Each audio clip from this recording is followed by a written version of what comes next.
তোমার? তাড়াতাড়ি বাড়িতে চলো না মা।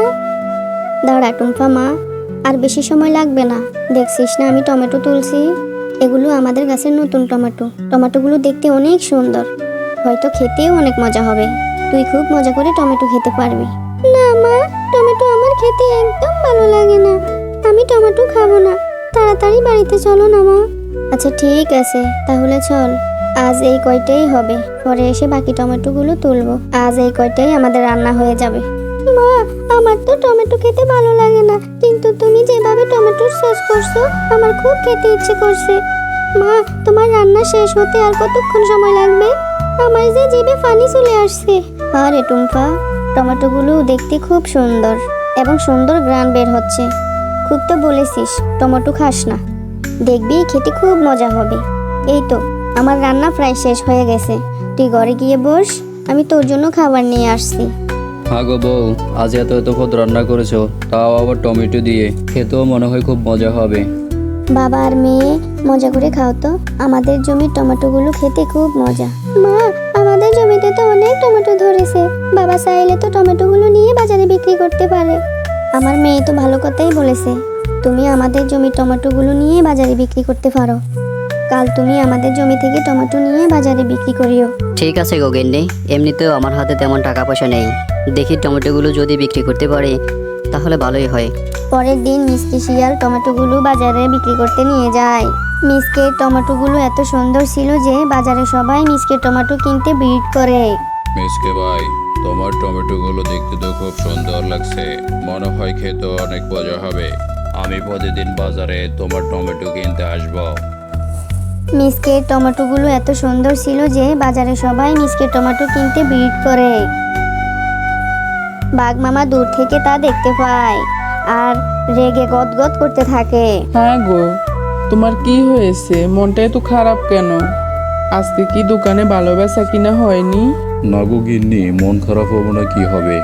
মিসকে তাদের জমিতে টমেটো চাষ করেছে, বাজারে সব কাস্টমার মিসকের দোকান থেকে টমেটো কিনে নিয়ে যাচ্ছে। আমার দোকানে কোনো কাস্টমারই আসছে না। আমার তো সব সবজিগুলো পচে যাচ্ছে। এমন চলতে থাকলে তো আমাকে পথে বসতে হবে। ও গো, তুমি চিন্তা করো না, আমার মাথায় একটা বুদ্ধি এসেছে। মিসকে টমেটোর জমিতে যদি টমেটোই না থাকে তাহলে সে কোথা থেকে টমেটো বিক্রি করবে? আগো বউ, ঠিক বলেছ। আমাদেরকে মিসকের জমির টমেটোগুলো নষ্ট করে দিতে হবে, তাহলে সে আর টমেটো বিক্রি করতে পারবে না। হ্যাঁ, তাড়াতাড়ি চলো, তাড়াতাড়ি করো গো, কেউ এসে দেখে ফেললে মান ইজ্জত সব যাবে। তাড়াতাড়ি চলো।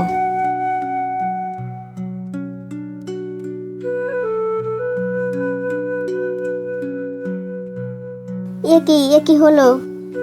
কে আমাদের টমেটোগুলো নষ্ট করে ফেললো? এখন আমরা কি করব? আমাদের উপার্জনের মাত্র একটা উপায়ই ছিল, তা আবার নষ্ট হয়ে গেল। এখন কি করি? ওগো বউ, তুমি চিন্তা করো না, আল্লাহ আমাদের একটা ব্যবস্থা করে দেবে। মা, চলো এখান থেকে কিছু টমেটো নিয়ে আমরা রান্না করি আর বাকি পচা টমেটোগুলো নিয়ে ফেলে দেই। ঠিক আছে টুম্পা, চল, কি আর করার। তারপর টুম্পার মা তাদের জমির পচা টমেটোগুলো তাদের রান্নাঘরের এক কোণে ফেলে দেয়। আহারে, টুম্পাদের কত কষ্টের টমেটোগুলো। বাঘিনী এত কষ্টের টমেটোগুলো নষ্ট করে ফেললো। আমি এক্ষুনি এই টমেটোগুলো আমার জাদু দিয়ে সোনার টমেটোতে রূপান্তর করে দেই। তারপর পরি জাদু করে পচা টমেটো থেকে একটি সোনার টমেটো গাছ এনে দেয়। ও মা, দেখো, আমাদের সেই ফেলে দেওয়া পচা টমেটো থেকে সোনার টমেটো গাছ হয়েছে। হ্যাঁ রে মা, তাই তো দেখছি, নিজের চোখে তো বিশ্বাসই করতে পারতেছি না, কি সুন্দর সুন্দর সোনার টমেটো জন্মেছে।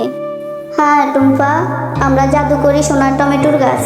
তোমরা অনেক ভালো, তাই তো তোমাদের সেই ফেলে দেওয়া পচা টমেটো থেকে এত সুন্দর সুন্দর সোনার টমেটো গাছ হয়েছে। এখন থেকে তোমাদের আর কোনো অভাব থাকবে না। এই টমেটোগুলো বিক্রি করলে তোমাদের অভাব দূর হয়ে যাবে। সোনার টমেটো গাছ, তুমি ঠিকই বলেছ, আমাদের এখন থেকে আর কোনো অভাব থাকবে না। টুম্পা, দেখেছস, আল্লাহ আমাদের সহায় আছে। এরপর মিসকে শিয়াল সেই সোনার টমেটোগুলো নিয়ে বাজারে স্বর্ণকারের দোকানে বিক্রি করে দেয় আর সেই টাকা দিয়ে তাদের থাকার জন্য অনেক সুন্দর একটি বিল্ডিং বাড়ি তৈরি করে। আরে আরে, টুম্পারা রাতারাতি এত সুন্দর একটা বাড়ি কিভাবে বানালো? তাদের তো একটাই টমেটোর জমি ছিল, সেটাও আমি নষ্ট করে দিয়েছি। তাহলে এত টাকা কোথা থেকে পেলো? আলাদিনের সেরাক ফেলো নাকি? গিয়ে দেখি তো। ও আচ্ছা, এই ব্যাপার। ওদের রান্নাঘরে সোনার টমেটো গাছ হয়েছে। যাক, ভালোই হলো। আমি এখন এই টমেটো গাছটা নিয়েই যাব। হা হা হা, আমি খুব বড় লোক হয়ে যাব। দুষ্ট বাঘিনী, তুই অনেক লোভী। এর আগেও তুই লোভ করে টুম্পাদের টমেটো গাছগুলো নষ্ট করে দিয়েছিলি। এখন আমার টুম্পাদের সোনার টমেটো গাছ চুরি করতে এসেছস? এক্ষুনি আমি তোকে শাস্তি দিচ্ছি। ওরে মা রে, ওরে বাবা রে, সোনার টমেটো গাছ, আমাকে ছেড়ে দাও। আমি যে আর কখনো এমন করব না, আমাকে ছেড়ে দাও।